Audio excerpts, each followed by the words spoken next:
Okay, balik po tayo sa ating palatuntunan. Mga pamantayan at kahalagahan ng suggested retail price, pati na ang saklaw ng exact change law. Pag-usapan natin yan with Attorney Claire Cabotyan, Officer in Charge ng DTI Consumer Protection Group. Attorney Cabotyan, magandang umaga po, ma'am. Good morning, Aljo.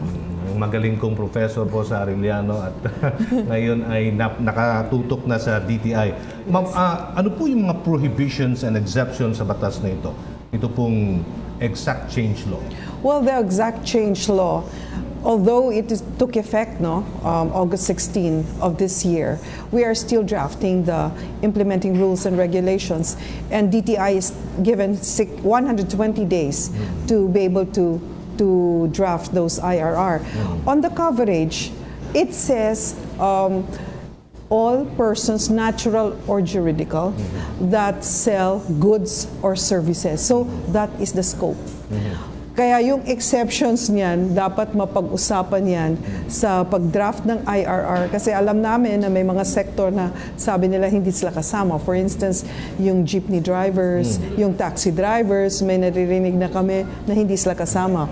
Although when we checked with the House of Representatives, dun pala sa records of the deliberations nung bill pa siya, kasama pala sila. Kasama sila. So, when the IRR is being drafted, certainly we will be calling all stakeholders. So we will also look at the intent of the law. Ano talaga ang gusto ng legislators nung ginawa nila yung batas? Kung sino ang saklaw ng batas. So at this point, on the exemptions, I would not like to talk about exceptions. Perhaps what the IRR could cover would be ano ang saklaw, what the coverage would be. But the enforcement is already there. Andun na talaga. Paano po kami mag-file ng petition or reklamo sa DTI? Kasi the law is already in effect. And even if you look at the Senate website, nakalagay na exact change law is here. Now, we treat it as we treat it like a consumer complaint na pag magreklamo ka sa DTI, tatanggapin namin. But because the IRR is not yet there, ang gagawin lang namin, we are going to handle it under our present rules. We cannot impose the fines yet. Kasi may fines ang exact change law. So, no, not exact change law, no short changing act. Iniba pala nila yung pangalan yan. It is no longer exact change law, it is no short changing act. Because if it's exact change law, pag ang change mo 15 centavos, ibabalik sa'yo 15. Under the no short changing act, the change due you is 15 centavos, pwede bigay sa'yo 25. Mas malaki. Diba? Basta wag ka lang i-short change. Mas mababa sa 15. O kaya candy na lang ibigay ko sa inyo. Wala bawal yung candy talaga. Or mga pencil, or kung ano-ano, yung mga maliliit na, no, bawal yan. It has to be money.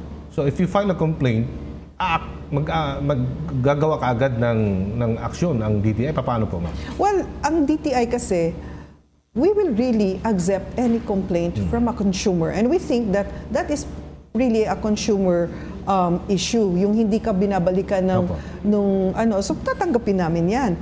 And we have rules in place at this time on treating consumer complaints. Yun ang ipapairal namin. So we can call the establishment, but we cannot impose the fine under the no shortchanging act. Yun lang siguro ang kaibahan muna. Pero may nakalagay ng mga fines, 500 pesos or 3% of daily sales store. Yes. May 25,000 pesos din. Yes, yung fourth offense.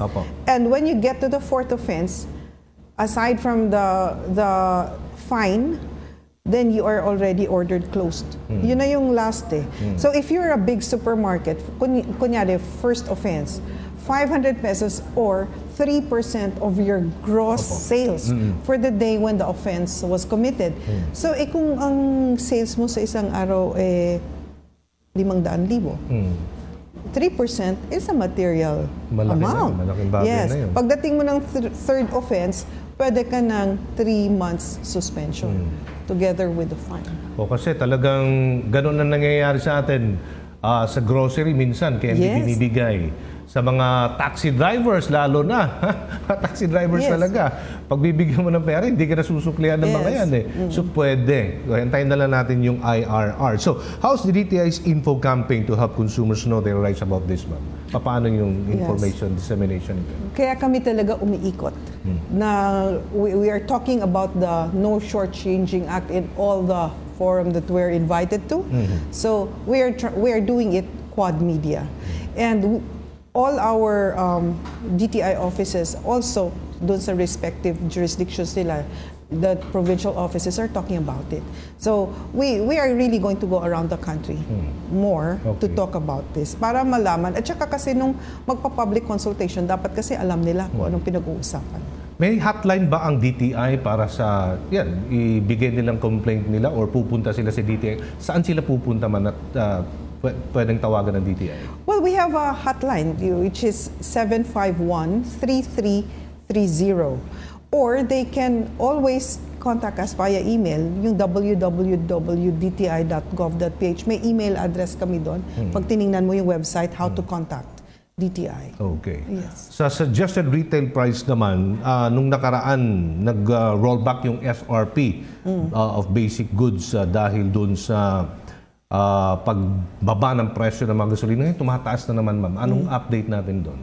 Well, on suggested retail price, kaya nga siya tinatawag na suggested, it is the manufacturer that provides us with the price.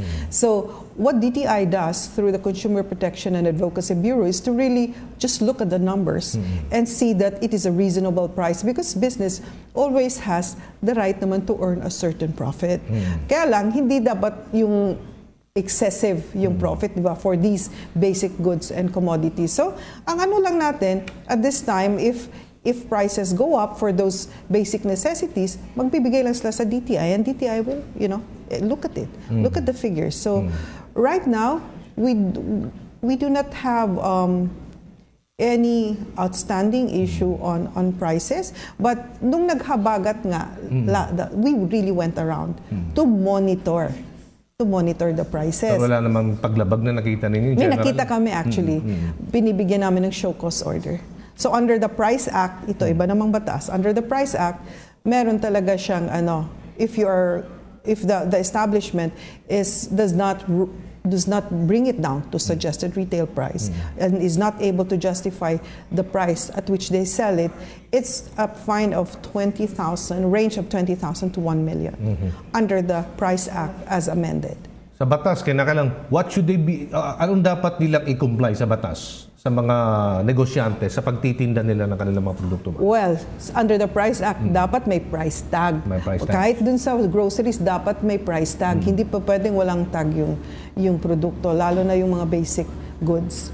And when they have those products under the SRP list, dapat you have to comply with that. Yun yung because what DTI is really going to avoid is the profiteering, especially when there is a calamity. Okay. Bare months na, September na next week. Yeah. No? O yan, September na. Yes. Yan na yung ano po ang mga programa at paghahanda ng DTI sa papalapit na Pasko?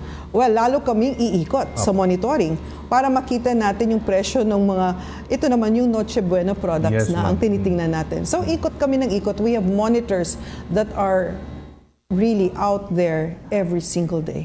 And pag-itingin pa namin yan. So, titingnan natin ang prices ng Noche Buena products. Ayan, hindi rin maiwasan natin yung mga peke na mga produkto. Halimbawa po niyan, yung mga Christmas lights na mga hindi po standard na talaga. Nag-iikot din kayo dyan, ma'am, sa Binondo area at sa ibang mga panig pa ng bansa. Yes, yung Fair Trade Enforcement Bureau talagang umiikot dyan. Maano kami, very strict kami about Christmas lights. And so we meet with, this afternoon, we are meeting with the importers of Christmas lights. So that we would like to be able to really talk to them and yung pagpasok nila ng produkto na dapat dumaan lahat sa Bureau of Philippine Standards para matest. Anong mga palatandaan na ikaw nakabili ng isang original at safe na mga ganitong klaseng mga Christmas lights? Alam mo, sa totoo lang, I would encourage consumers to really go to more established, more reputable establishments. Kasi pag Alam namin yung ICC sticker namin ay nafe-fake din eh. Kaya merong NBI operation on that. So, ang ano lang natin, yung retailer dapat meron siyang kopya ng import commodity clearance certificate na certified true copy ng importer. Kasi makikita dun yung serial numbers ng mga ICC stickers. Dapat may sticker ng ICC. Yes. Kung walang ICC sticker yan, hindi yan dumaan sa Bureau of Philippine Standards Testing. Okay, thank you so much, Attorney Ann Claire Cabotyan, ang OIC ng DTI Consumer Protection Group. Thank you so much, ma'am, for your time. Thank you, Aljo.